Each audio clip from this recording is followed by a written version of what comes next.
Un mur comme neuf et lisse, ça fait toujours plaisir. Tu élimineras ainsi tout ce qu'il y a de vieux dans ta maison et pourras aussi retoucher quelques zones problématiques. Pour cela, il faut un peu plus de travail qu'avec de la peinture et un pinceau. Nous allons te montrer ce dont il s'agit exactement. Ce n'est pas trop difficile. Si tu ne connais pas que la pelle et la truelle du bac à sable, tu devrais y arriver.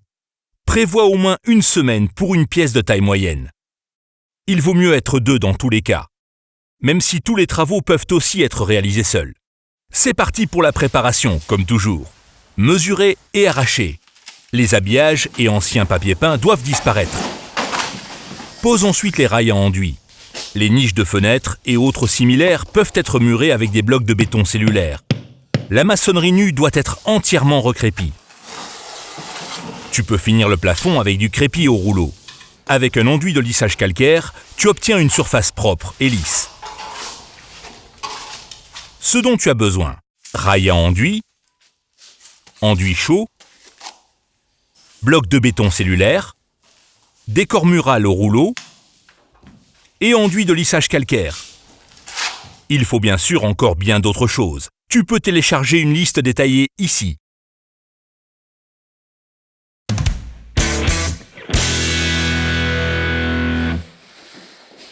Avant de commencer, tu dois d'abord définir le matériel nécessaire. Pour cela, il faut mesurer avec précision les murs et plafonds. Le plus simple est d'utiliser un laser, y compris pour la hauteur. Avec ces données, tu pourras te procurer tout ce dont tu as besoin. Alors, finis tout ce qui est vieux. Les saletés, les câbles, les plinthes. Les portes peuvent aussi être décrochées facilement et être mises de côté. Pour que rien ne salisse le sol, couvre-le avec une bâche de protection non tissée.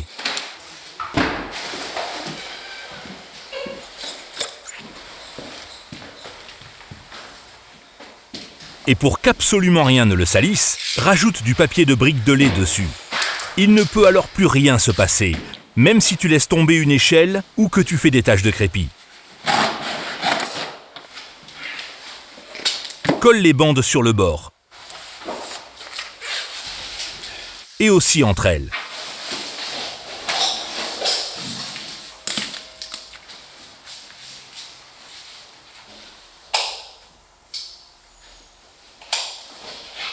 Sors les fusibles.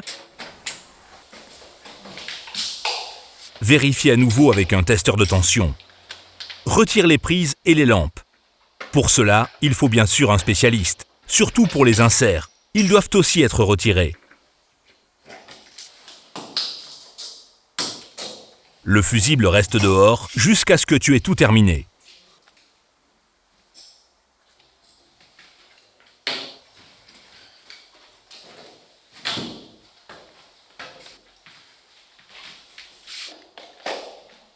Les choses sérieuses commencent maintenant. Pour un mur recouvert de lambris en bois, des outils lourds sont souvent nécessaires. Tu ne peux pas tout détruire, et même tu ne le dois pas. Tu dois plutôt entièrement recrépir le mur.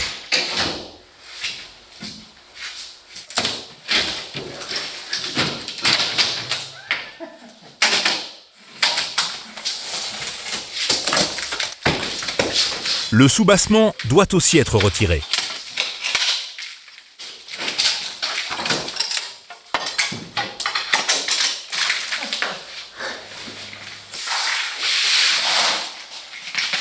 Continuons ensuite avec tous les autres murs et les papiers peints. Mais il faut d'abord retirer tous les clous et les vis. Ensuite, la décolleuse à papier peint et beaucoup d'eau. Les deux sont dans un vaporisateur sous pression. Pulvérise généreusement tous les murs avec. Mais avant, le rouleau à pointe à passer énergiquement sur tous les murs et au plafond. Le rouleau fait bruyamment de petits trous dans le papier peint et le papier peint absorbe mieux l'eau ainsi. Et c'est maintenant. Ne pas pulvériser de façon trop lapidaire. Le papier peint doit vraiment être trempé. Pas d'inquiétude, tu as bien protégé ton sol et tout le reste séchera. Ok, il vaut mieux que tu colles du ruban sur les prises. Mais si le courant est coupé, il ne devrait rien pouvoir arriver. Laisse agir l'eau. Et ensuite, la spatule à la main et c'est parti.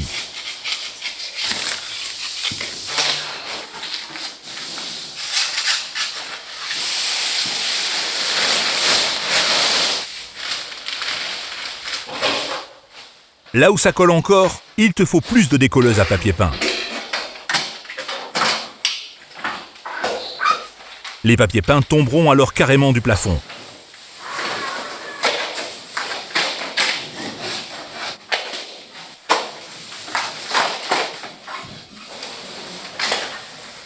Passe au nettoyage.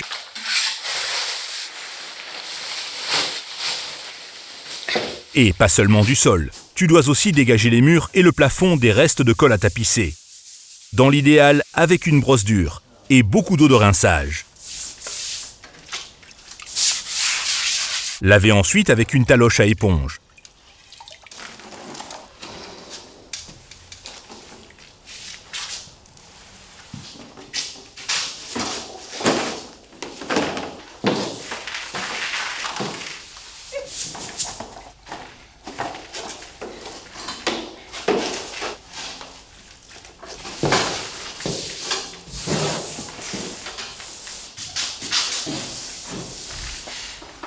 Le cadre de porte peut aussi être retiré si tu n'en as plus besoin. Ou si tu souhaites monter une porte coulissante. Cela ne nécessite pas de cadre de porte. Les angles doivent alors être crépis proprement.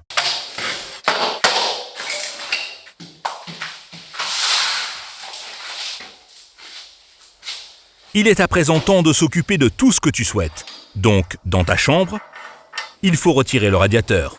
Prépare les raccords pour le nouveau radiateur afin que tu puisses également maçonner la niche.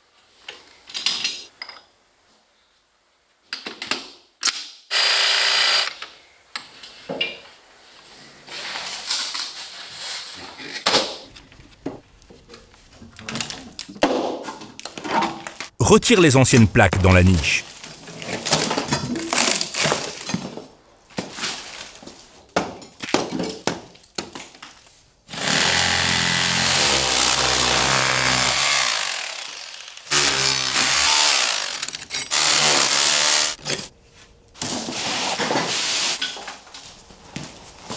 Le revêtement de sol doit être retiré. Marque le nouveau tracé du mur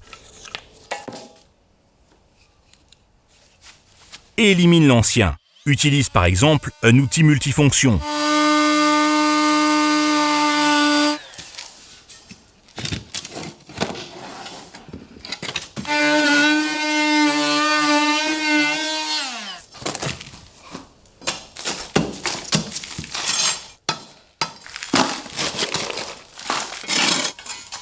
S'il y a du remblai sous ton revêtement de sol, tu dois veiller à ce qu'il ne s'écoule pas complètement. Par exemple, avec une barrière en polystyrène.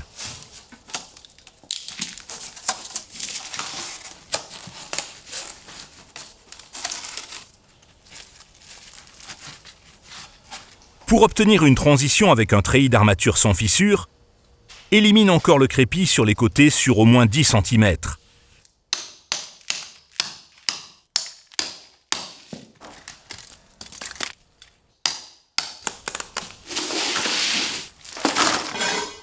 Nettoyez entièrement, mélangez l'enduit de scellement.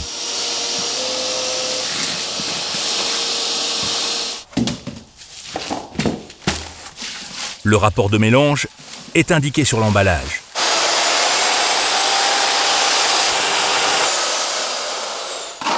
Préhumidifie et masquez.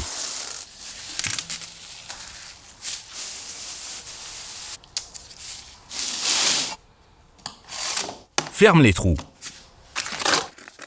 La surface doit ensuite être lisse et droite, afin que les blocs de béton cellulaire soient bien solides. Rajoute du crépi et étire-le bien droit avec une règle à niveau. Ça suffit pour commencer.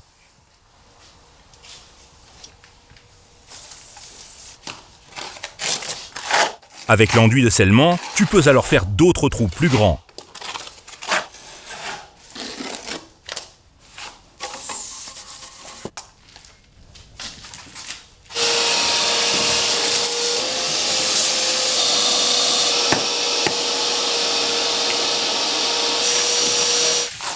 En outre, installe des rails à enduit rapide. Ils permettent de veiller à ce que le crépi soit parfaitement plan. Marque la position, à au moins 30 cm des côtés. Découpe tes rails tous les 40-60 cm. Réfère-toi à l'outil que tu utilises pour lisser. Il faut bien sûr aller de rail en rail. Élimine ce qui dépasse trop, avec un marteau et un burin, ou un rabot à treillis.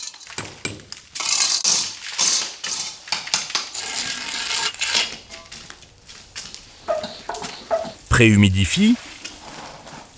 Mélange le mortier pour profiler d'angle, selon les indications de l'emballage.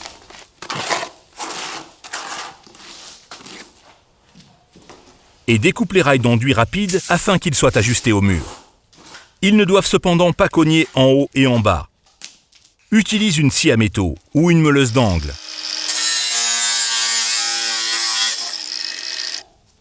Tu peux alors les poser au mur avec un peu de mortier. Donc tous les 30 à 40 cm.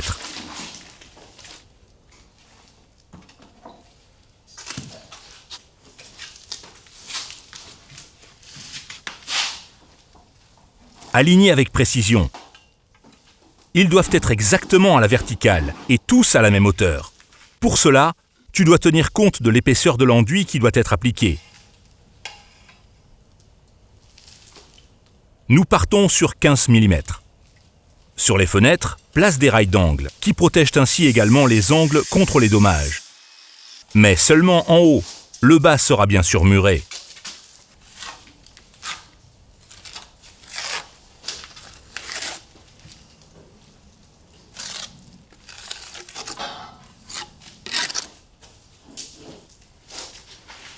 Il reste encore l'intrado de porte. Ici, c'est un peu différent. Retire d'abord tous les bords grossiers et les résidus d'enduit.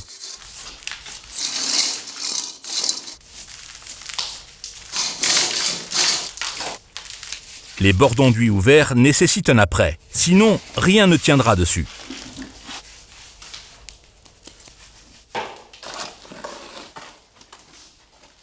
Prends ensuite des baguettes de protection d'angle avec tissu. Elles sont certes normalement utilisées pour les systèmes composites d'isolation thermique, mais elles sont aussi parfaites pour des jonctions propres.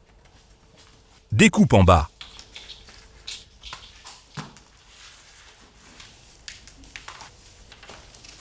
Vient ensuite le mortier adhésif sur le cadre de porte ouvert. Coupe le tissu en haut jusqu'à la fin de l'angle fixe.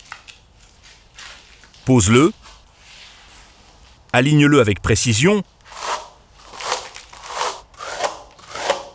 et applique de façon bien lisse avec la spatule pour façade. Raclée, disent les professionnels. Applique encore une couche fine complète.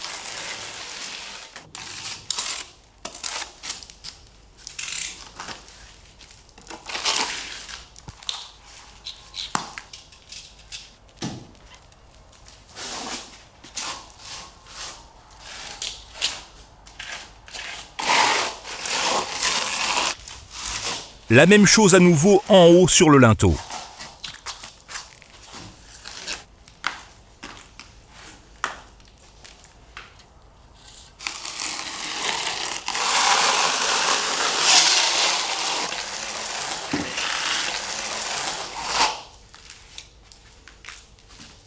Marque la séparation du plafond et du mur avec du ruban de masquage qu'il suffit de coller au plafond. Il n'y aura alors pas de fissure.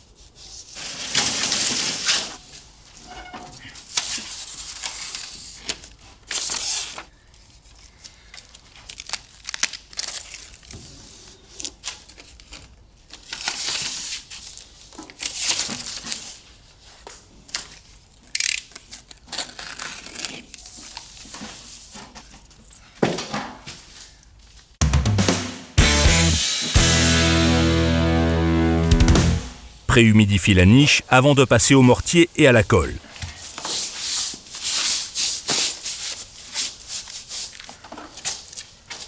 Tu peux déjà mélanger le mortier.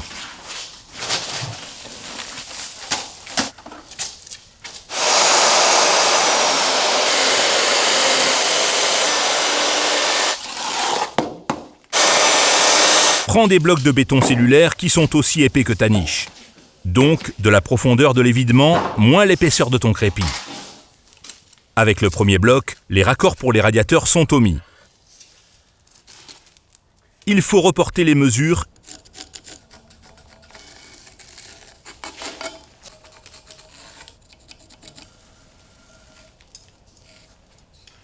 et scier l'élément.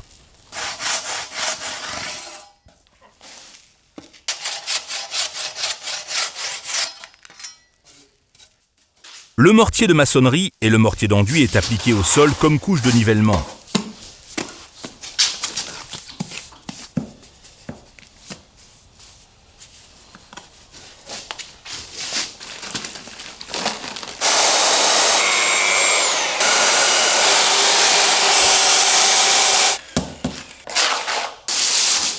Finis le seau et applique la colle pour le bâtiment au mur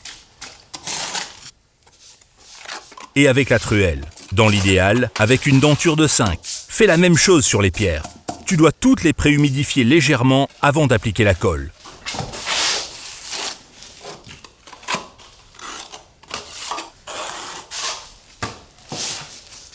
Place-les dans le lit de mortier et presse. Pierre suivante.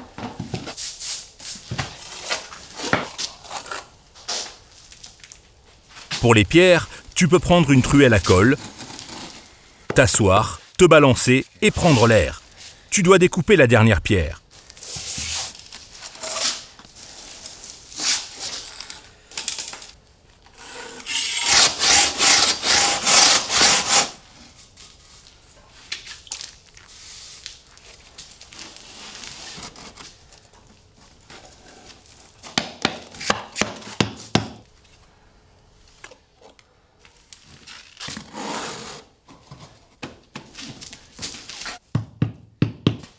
Elle doit être parfaitement à hauteur et en place.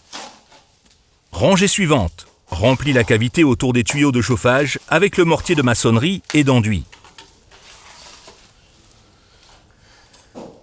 Ensuite, à nouveau les blocs de béton cellulaire.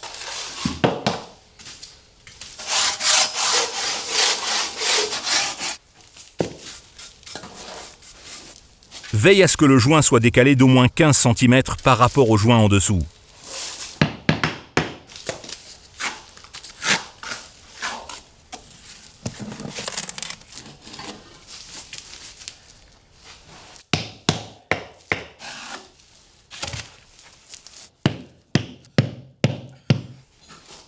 Bien, ici, on aurait pu mesurer un peu plus précisément. Mais ce n'est pas grave. Viennent ensuite les connecteurs de mur. Tu dois les clouer sur les côtés dans le mur. Ils assurent en outre la stabilité afin que les pierres restent durablement là où tu souhaites qu'elles soient. On continue jusqu'en haut.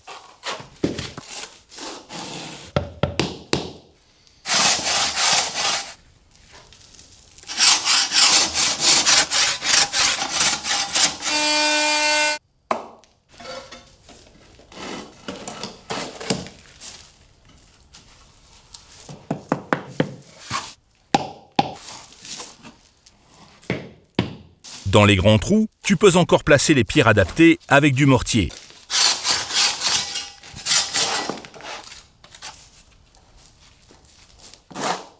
Cela deviendra bien lisse par la suite avec le crépi. Ensuite, tu peux enduire.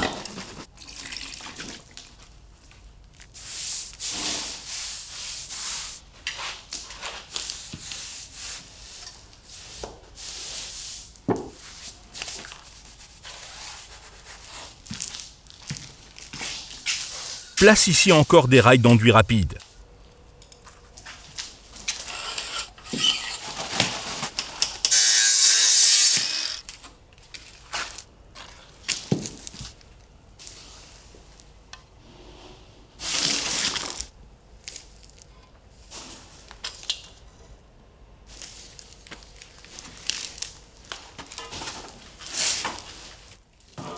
Couvre les jonctions entre les différents types de matériaux avec du treillis d'armature.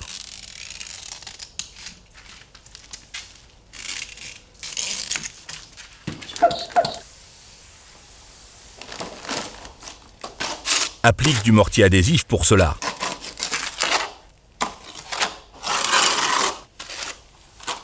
Pose ensuite le tissu découpé aux bonnes dimensions. Travaille avec le côté dentelé.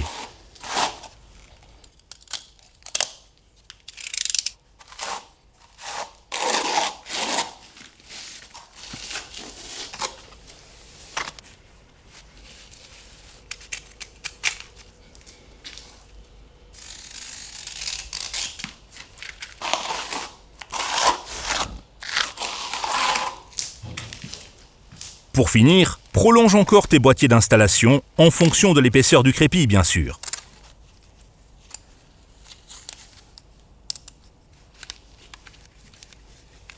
Protège-les avec une couverture afin d'éviter que du crépi ne pénètre à l'intérieur.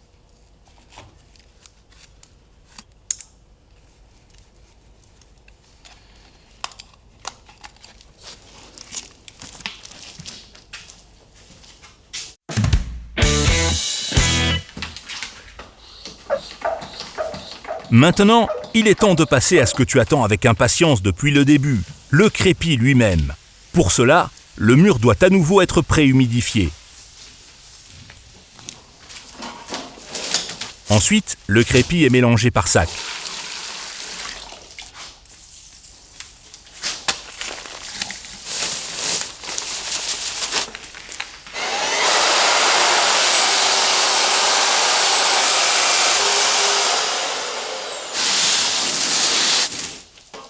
Applique le crépi sur le mur avec la taloche, un peu plus épais que l'épaisseur de tes rails.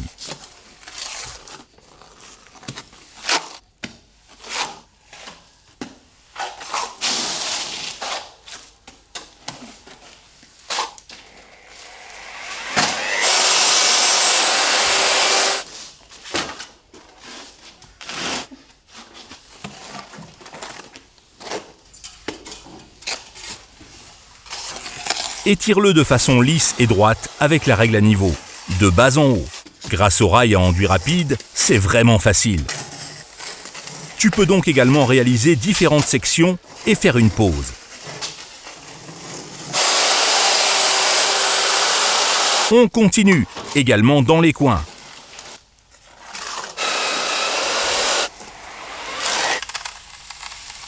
L'intrado de fenêtre.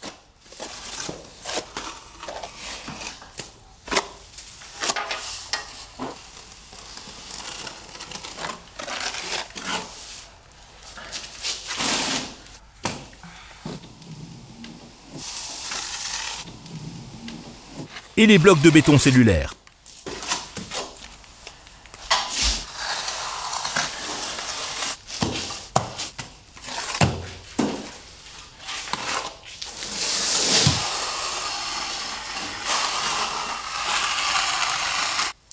Tiens une règle à niveau en haut pour réaliser quelques bords propres. Un rebord de fenêtre sera ajouté par la suite.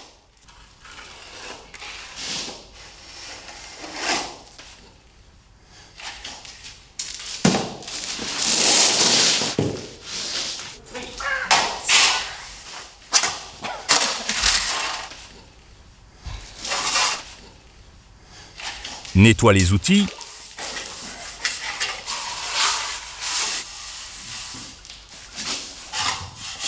Et laisse tout reposer, mais pas trop longtemps.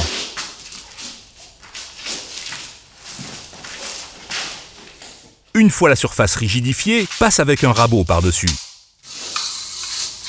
Tu pourras ainsi éliminer les irrégularités et les couches de frittage. Cela rend la surface propre pour le revêtement mural final. Vérifie avec une règle à niveau. Si une couche trop importante a été appliquée, tu peux alors la retirer avec le rabot. L'enduit de chaux ne doit pas sécher trop vite, car sinon, il peut s'embraser et ne pas durcir comme il faut. Donc, tu devras encore éventuellement humidifier la surface pendant la phase de séchage.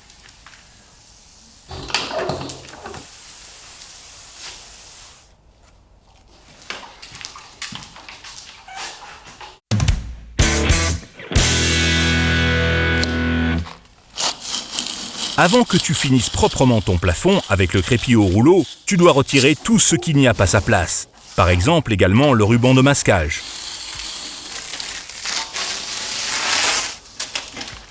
En outre, enduis tous les trous.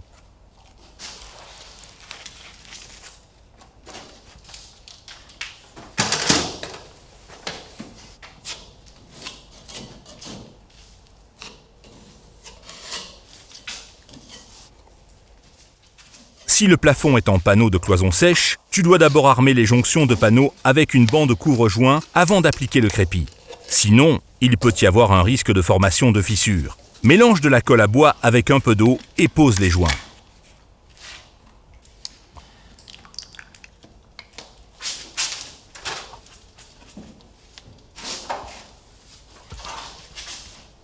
Pose et badigeonne ensuite la bande couvre-joint.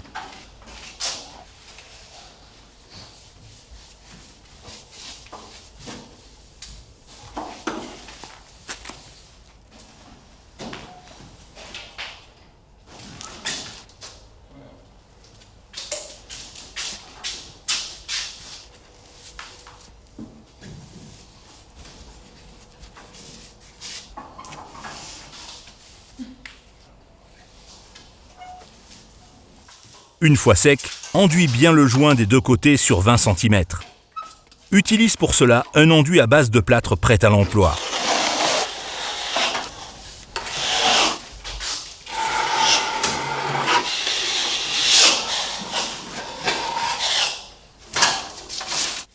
Une fois sec, lissez avec une grille de ponçage.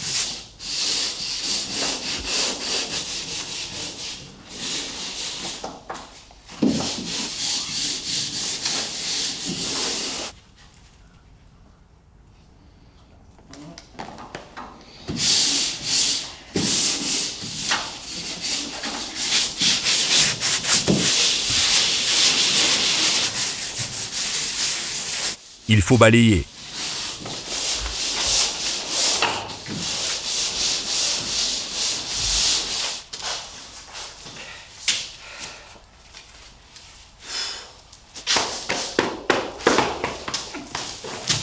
Vient ensuite la couche primaire de crépi. Elle assure une surface homogène. Ensuite, mélange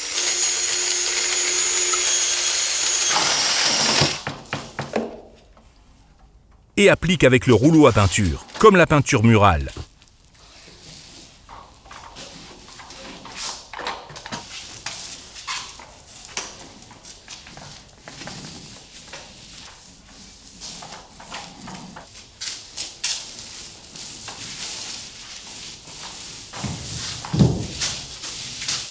Une fois la peinture séchée, il faut appliquer du crépi au rouleau.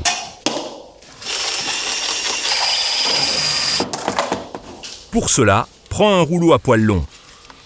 Il y en a des grands et des petits. Plonge le rouleau en profondeur dans le seau. Il peut aussi être utile de l'humidifier au préalable. Passe ensuite le rouleau au plafond jusqu'à obtenir une structure homogène.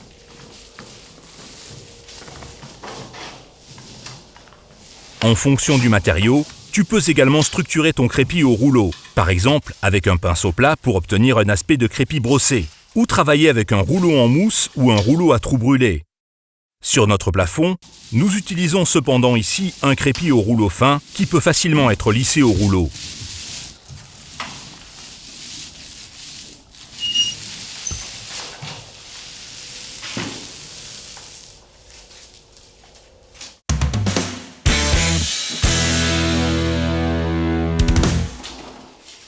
Avant de passer au mur, tu dois cependant revérifier la surface et la préparer. Tout ce qui n'a pas sa place doit disparaître, y compris les fissures. Gratte-les. Préhumidifie et lisse, parce que tu travailleras le mur entier avec l'enduit de lissage calcaire, un enduit fin. Tu peux aussi utiliser le même matériau pour cela.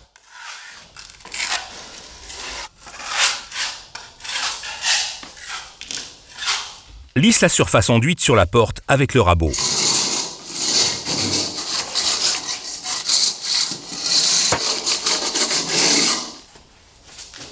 Colle du ruban de masquage sur la fenêtre et tout ce qui ne doit pas être traité avec le même enduit de lissage calcaire.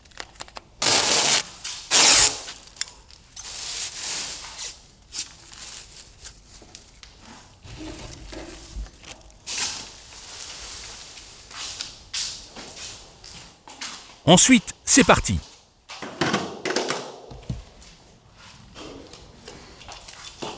Applique une fine couche avec la taloche.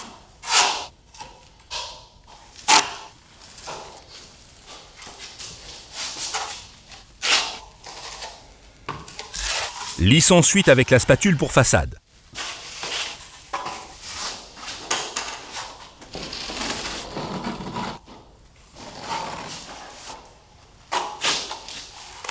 Dans les lieux étroits, tu peux travailler avec une truelle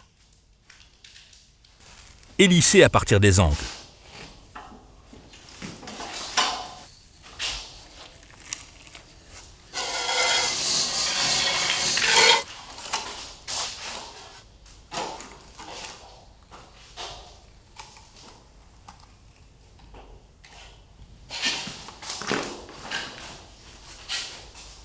N'oublie pas l'intrado de fenêtre.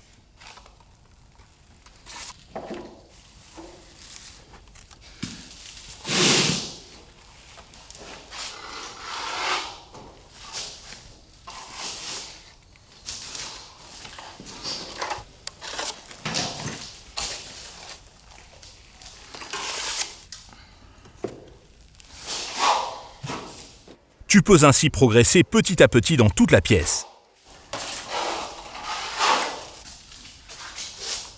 Et plus vite que tu ne le crois, la journée sera passée et tu auras déjà fini. Nettoie les outils.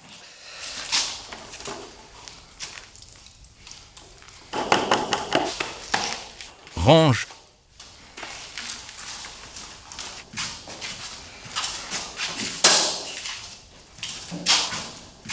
On continue une fois que tout est sec. Libérez à nouveau les boîtiers avant de ne plus les voir. Selon le degré de précision de ton travail, tu peux devoir encore poncer la surface. Il faut le faire à la main, pas avec une grille de ponçage. Pour les grandes surfaces, tu peux utiliser une ponceuse pour construction à sec. Cela ira beaucoup plus vite ainsi.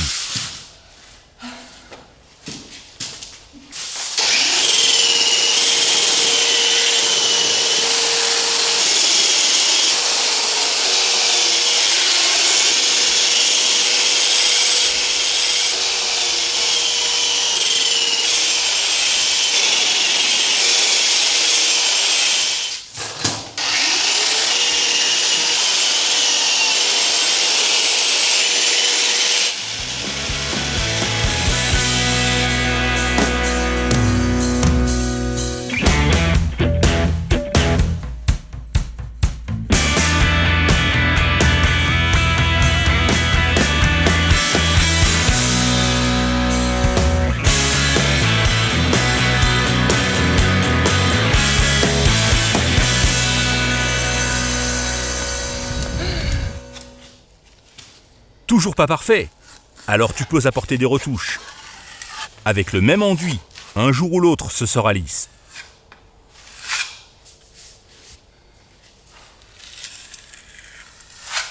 Pour finir, fais installer les prises.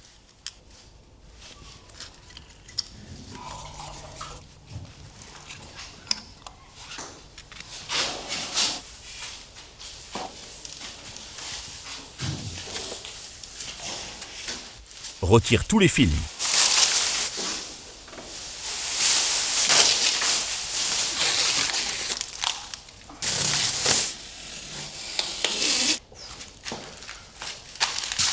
Et en fonction du type d'enduit, il faut encore peindre la surface. Remettre les radiateurs en place.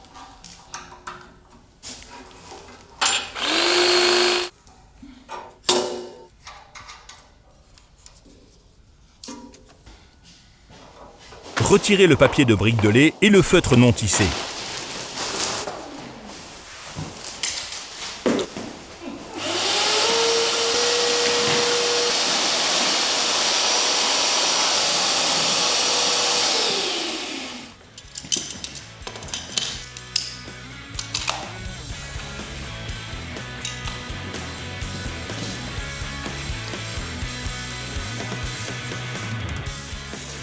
Et voilà ton nouveau salon.